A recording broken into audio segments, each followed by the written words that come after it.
Hi friends, welcome to online English classes by Shankar Jat. इससे पहले अपन पढ़े थे कि किसी भी वाक्य में टेंस की पहचान कैसे करें और उसकी वर्ब को कैसे पहचानें या दी गई वर्ब के आधार पे किसी टेंस को कैसे पहचानें, ये अपन पढ़े थे। अब बात कर रहे हैं अपन परीक्षा में प्रश्न कैसे आता है। परीक्षा में जो प्रश्न आता है टेंस का, वो आता है करेक्ट फॉर्म ऑफ वर्ब्स। परीक्षा में जो प्रश्न पूछा जाता है वो पूछा जाता है fill in the blanks with correct form of verbs. और उस वाक्य में उस वाक्य की कंडीशन को देख के, उसकी एडवर्बियल को देख के हमें टेंस का पता लगाना होता है और उसकी सही फॉर्म भरनी होती है। तो इसके लिए अपन एक टेबल के माध्यम से कुछ गोल्डन रूल्स अपन पढ़ लेते हैं ताकि अपन उस वाक्य में सही वर्ब भर सकें, सही वर्ब का पता लगा सकें। कुछ एडवर्बियल्स होते हैं या कुछ ऐसे शब्द होते हैं जो अपने उस वाक्य की टेंस के बारे में हिंट देते हैं, संकेत करते हैं, और इस हिंट के आधार पे अपन सही वर्ब भर सकते हैं। सबसे पहले अपन बात करेंगे कि यदि किसी वाक्य में always, every, usually, generally, rarely, seldom, often आदि शब्द आते हैं तो उस वाक्य में अपन वर्ब की फर्स्ट फॉर्म या फर्स्ट फॉर्म के साथ एस या ई एस भरते हैं। तो आपको वाक्य में देखना है, डेली भी हो सकता है, तो आपको उस वाक्य में देखना है कि कौन इनमें से कोई एडवर्बियल है तो नहीं है। यदि always, every, usually, generally, rarely, seldom, often, daily आदि में से कोई एडवर्बियल आ रहा है तो निश्चित रूप से उस वाक्य में अपन को वर्ब की फर्स्ट फॉर्म या फर्स्ट फॉर्म के साथ एस या ई एस भरना है। तो ये अपना पहला गोल्डन रूल्स हो गया कि किसी भी वाक्य में अपन इन एडवर्बियल के आधार पे वर्ब का पता लगा सकते हैं। दूसरा, यदि किसी वाक्य में एगो आ जाए, लास्ट आ जाए, last day, last month, last week, the previous day आ जाए, या ऐसा कोई पास्ट टाइम, भूतकाल का समय आ जाए, तो उस वाक्य में अपन सामान्यतया वर्ब की सेकंड फॉर्म भरते हैं। तो यह वाक्य जिसमें एगो, लास्ट, द प्रीवियस डे या कोई पास्ट टाइम या यस्टरडे आ जाए तो उसमें अपन वर्ब की सेकंड फॉर्म का प्रयोग करते हैं। तो ये अपना दूसरा गोल्डन रूल्स हो गया। अपने को वाक्य में इनमें से कोई एडवर्बियल ढूंढना है और वो हिंट जब अपने को मिल जाता है तो उसकी सही फॉर्म अपन को भरनी है। तीसरा होता है यदि किसी वाक्य में नेक्स्ट आ जाए, नेक्स्ट डे, नेक्स्ट मंथ, या द फॉलोइंग आ जाए, the following day, the following week, या कोई भविष्य का सूचक शब्द टुमारो आदि आ जाए तो उस वाक्य में अपन वर्ब की विल शेल प्लस वर्ब की फर्स्ट फॉर्म भरते हैं। Will shall plus V first, यानी ये तीनों जो एडवर्बियल है अपने को फ्यूचर टेंस बताते हैं, फ्यूचर सिंपल बताते हैं, और फ्यूचर सिंपल में अपन विल शेल प्लस वर्ब की फर्स्ट फॉर्म भरते हैं। ये गोल्डन रूल्स केवल आपकी हेल्प के लिए हैं कि आप किस प्रकार वाक्य की एडवर्बियल को देख के उसमें वर्ब भर सकें। चौथा जो सूत्र है वो अपना कि यदि किसी वाक्य में विल शेल, चौथा जो सूत्र है, यदि किसी वाक्य में just, yet, up to now, यदि किसी वाक्य में just, yet, up to now या रिसेंटली आदि शब्द आते हैं, तो यदि किसी वाक्य में just, yet, up to now, recently आदि शब्द आते हैं तो उस वाक्य में हैज, हैव प्लस वर्ब की थर्ड फॉर्म आती है। यदि किसी वाक्य में just, yet, up to now, recently आदि शब्द आते हैं तो उस वाक्य में हैज, हैव प्लस वर्ब की थर्ड फॉर्म आती है।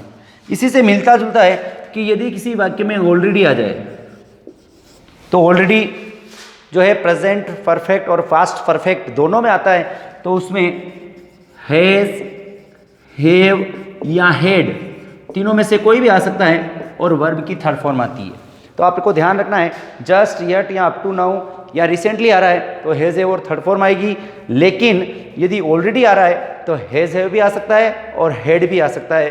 तो ये उस वाक्य की कंडीशन के आधार पर अपन को पता लगाना है कि हैज़ हैव आएगा या हैड आएगा, और इनके बाद हमेशा वर्ब की थर्ड फॉर्म आएगी। ये अपना चौथा सूत्र था। इसके बाद है यदि पांचवा,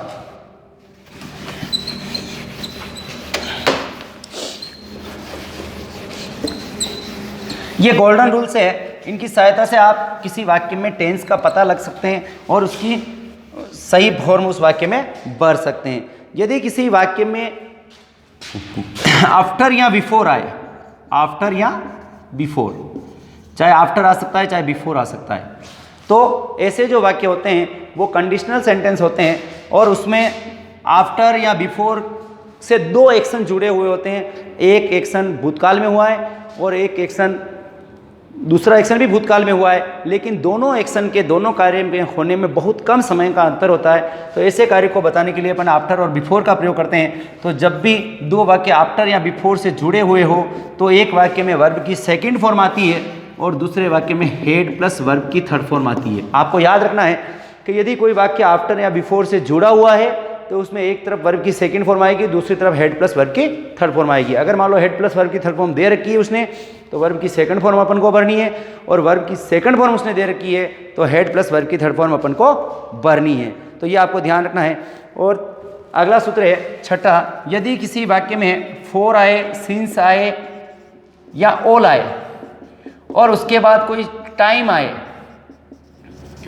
और वाक्य समाप्त हो गया हो, यदि किसी वाक्य में फॉर, सिंस आए या ऑल आए और वो वाक्य समाप्त हो गया हो तो उस वाक्य में अपन has have plus been plus verb की फर्स्ट फॉर्म के साथ आईएनजी भरते हैं। यदि किसी वाक्य में फॉर आए, सिंस आए या ऑल आए और उसके बाद कोई समय आए और समय के बाद वो वाक्य समाप्त हो गया हो तो उस वाक्य में अपन has have been plus verb की फर्स्ट फॉर्म के साथ आईएनजी आए।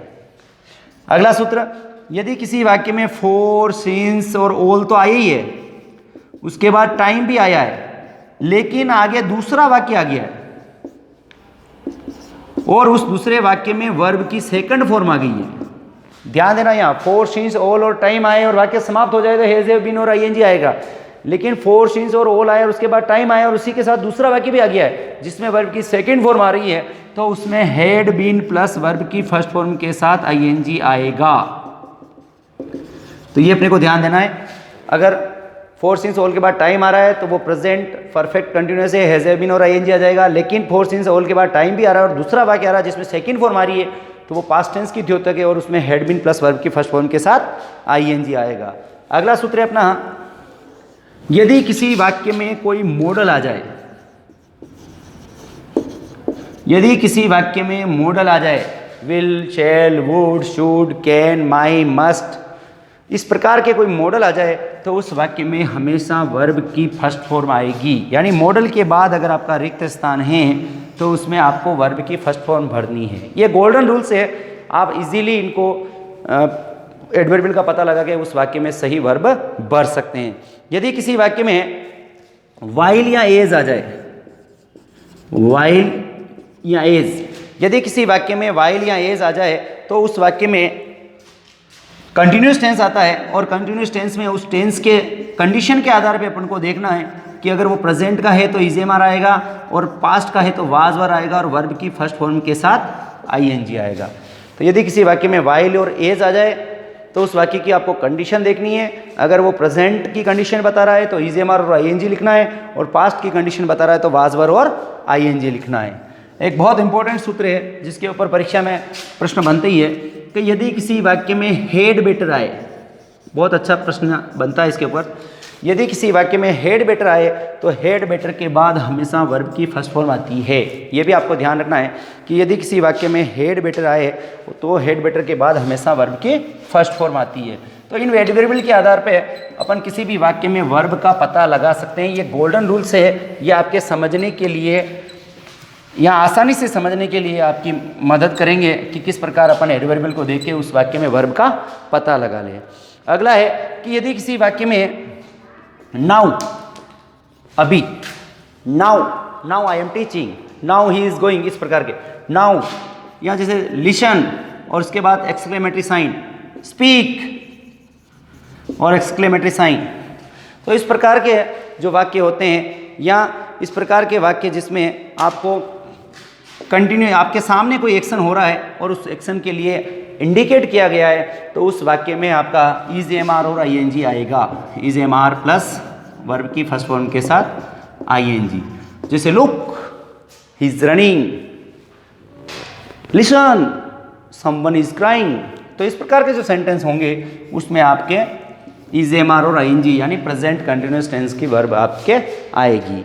यदि किसी वाक्य में वेन के बाद वर्ब की सेकंड फॉर्म आ रही है, यदि किसी वाक्य में वेन आया है और वेन के बाद वर्ब की सेकंड फॉर्म आ रही है और उसके आगे वाक्य दूसरा वाक्य है, तो उस दूसरे वाक्य में जनरली कह रहा हूँ मैं, यदि किसी वाक्य में वेन आए और वेन के बाद वर्ब की सेकंड फॉर्म आए, तो उसके साथ जो दूसरा वाक्य होता है उसमें जनरली वॉज वर और आईएनजी का प्रयोग होता है।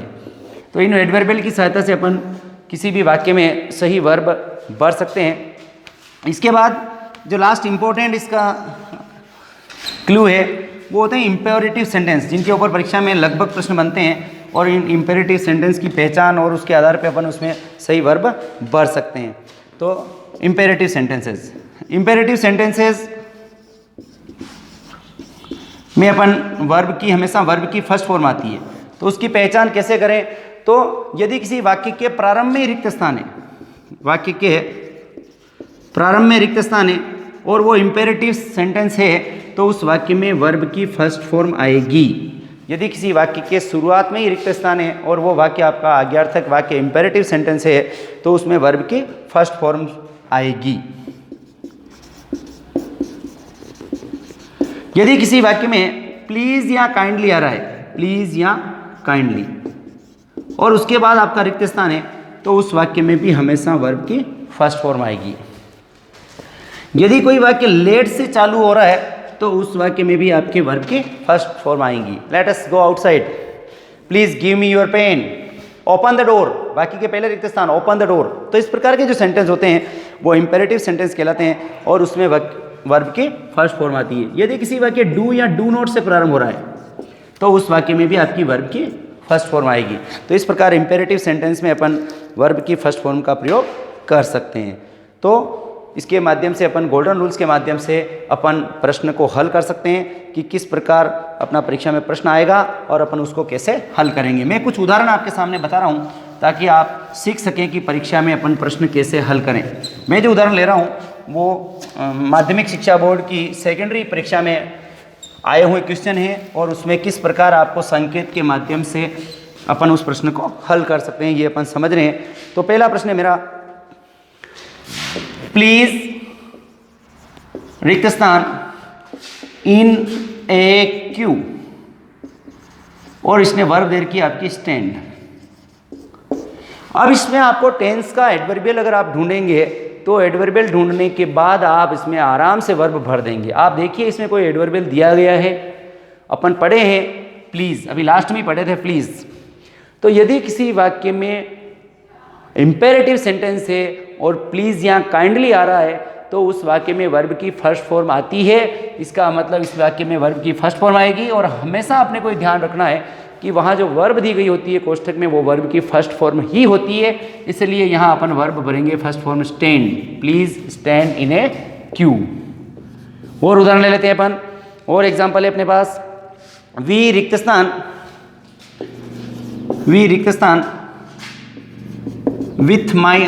with our uncle next month, और कोष्टक में वर्ब दे रखी है stay. We blank with our uncle next month. देखो एडवर्बियल जब आपको पता चल जाता है तो निश्चित रूप से उसमें आप सही वर्ब भर सकते हैं। इस वाक्य में देखिए आपको एडवर्बियल मिल रहा है कहीं, नेक्स्ट मंथ आ रहा है नेक्स्ट, और अपन ने सीखा है नेक्स्ट एडवर्बियल जब भी आता है तो उसमें अपन विल शेल प्लस वर्ब की फर्स्ट फॉर्म का प्रयोग करेंगे। तो यहाँ we shall stay with our uncle next month. इसी प्रकार और एग्जाम्पल अपन ले सकते हैं, the train blank, the train और यट और कोष्टक में वर्ब दे रखी है reach. The train up blank दे रखा है और यट। अब आप देखिए इसमें जब भी होगा नेगेटिव सेंस के रूप में भी ये वाक्य पूछा सकता है, कभी कभी वो बीच में नोट भी दे सकता है। तो अपने को कंफ्यूज होने की जरूरत नहीं है। दो रिक्त स्थान अगर ये दे और बीच में नोट दे दे तो यट वाले वाक्य में संभावना ये बनती है कि उसको नेगेटिव ज़्यादा पूछा जाता है। तो द ट्रेन, अब अपने को पता यट आ रहा है तो यट आ रहा तो हैज है प्लस वर्ब की थर्ड फॉर्म आ सकती है। तो अब द ट्रेन आ गया, हैज है में से आपकी ट्रेन के साथ हैज और इसकी थर्ड फॉर्म रीच की रीच्ड। तो the train has not reached yet, रेलगाड़ी अभी तक नहीं पहुंची है। और उदाहरण अपन ले सकते हैं और एग्जांपल ले सकते हैं, नीतू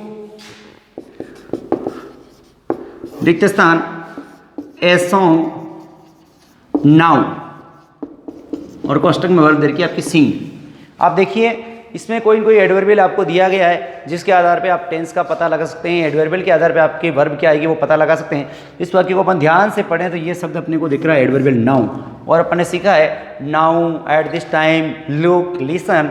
इस प्रकार के जो एडवर्बियल आते हैं वो इज, एम आर और आईएनजी को लाते हैं। तो नीतू के साथ आ जाएगा इज और सिंग की वर्ब हो जाएगी सिंगिंग। तो Neetu is singing a song now. और एग्जाम्पल अपन ले सकते हैं, लुक ए मैन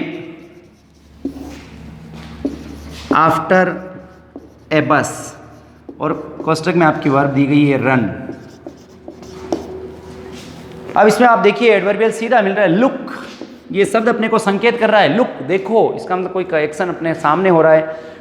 वर्तमान काल में हमारे सामने जो एक्शन हो रहा है उसको बताने के लिए अपन प्रेजेंट कंटिन्यूअस टेंस का प्रयोग करते हैं। और अपन ने सीखा भी है जब ये एडवर्बियल आता है तो इज, एम आर और आईएनजी आती है, इसलिए लुक ए मैन इज और रन की ING form running. Look a man is running after a bus. छठा क्वेश्चन या छठा एग्जांपल अपन ले सकते हैं, हेमंत वर्ब खाली जगह टू टेम्पल डेली और कोष्टक में वर्ब दे दी गो। आप देखिए हेमंत टू टेम्पल डेली। अब इसमें कोई एडवर्बियल साफ दिख रहा है, आप सेंटेंस को ध्यान से पढ़ेंगे तो आपको पता पड़ जाएगा डेली। ये जो एडवर्बियल है इस वाक्य की कंडीशन को बता रहा है, इसकी टेंस की जो वर्ब है उसको बता रहा है। डेली आ रहा है तो अपन पहला फॉर्मूला ये पढ़ें कि ऑलवेज, यूजुअली, रेयरली, डेली आदि आते हैं तो उस वाक्य में वर्ब की फर्स्ट फॉर्म या फर्स्ट फॉर्म के साथ एस या ई एस। तो हेमंत जो है अपना थर्ड पर्सन सिंगुलर है इसलिए इसके साथ एस या ई एस लगेगा तो गो का हो जाएगा गोज। और एग्जांपल अपन ले सकते हैं, यू रिक्त स्थान सिंस मॉर्निंग और कोष्टक में वर्ब दे रखी रीड। यू रिक्त स्थान सिंस मॉर्निंग। अपन ने सीखा था कि यदि किसी वाक्य में फोर, सिंस या ऑल आए और उसके बाद टाइम आए और वाक्य अगर फिनिश हो गया और समाप्त हो गया हो तो उसमें हैज, है प्लस बीन प्लस वर्ब की फर्स्ट फॉर्म के साथ आईएनजी आता था। आप देखिए सिंस आ रहा है, सिंस के बाद टाइम आ रहा है और वाक्य समाप्त हो गया है, इसका मतलब निश्चित रूप से इसमें has, have, been plus verb की फर्स्ट फॉर्म के साथ आईएनजी आएगा। तो यू के साथ हैज और हैव में से आ जाएगा हैव, बीन और रीड की आईएनजी फॉर्म हो जाएगी रीडिंग। तो you have been reading since morning. तो इस तरह से आप किसी भी सेंटेंस में एडवर्बियल के आधार पे आप उस क्वेश्चन को हल कर सकते हैं। और एग्जांपल अपन लिखेंगे, the thief had run away before the police और ब्लैंक छोड़ दिया है और वर्ब दे दी आपकी अराइव। इस सेंटेंस को आप देखिए कि एडवर्बियल अपन ढूंढेंगे तो अपन को साफ दिख रहा है बिफोर, और बिफोर से पहले पर वाक्य का पहला भाग अपन देखेंगे तो इसमें अपनी वर्ब दी गई है हैड रन, यानी हैड प्लस वर्ब की थर्ड फॉर्म। और अपन सीखे कि यदि किसी वाक्य में आफ्टर या बिफोर आए तो एक तरफ हेड प्लस वर्ब की थर्ड फॉर्म आती है और दूसरी तरफ सेकंड फॉर्म आती है, या पहले सेकंड फॉर्म आ रही है तो दूसरी तरफ हेड प्लस थर्ड फॉर्म आती है।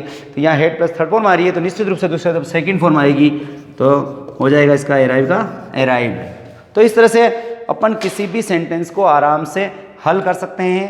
परीक्षा में गोल्डन रूल्स के आधार पे अपन उसकी वर्ब को भर सकते हैं। ये खास जो सूत्र है वो आपको बताए हैं। इसके अलावा आपको इसको पूरा सीखने के लिए और विस्तृत अध्ययन की आवश्यकता है। तो आपको ये वीडियो अच्छा लगा हो तो इसको लाइक करें, शेयर करें, अधिक से अधिक छात्रों के पास इसको पहुंचाएं। Thank you. नेक्स्ट मिलेंगे अगले वीडियो के साथ।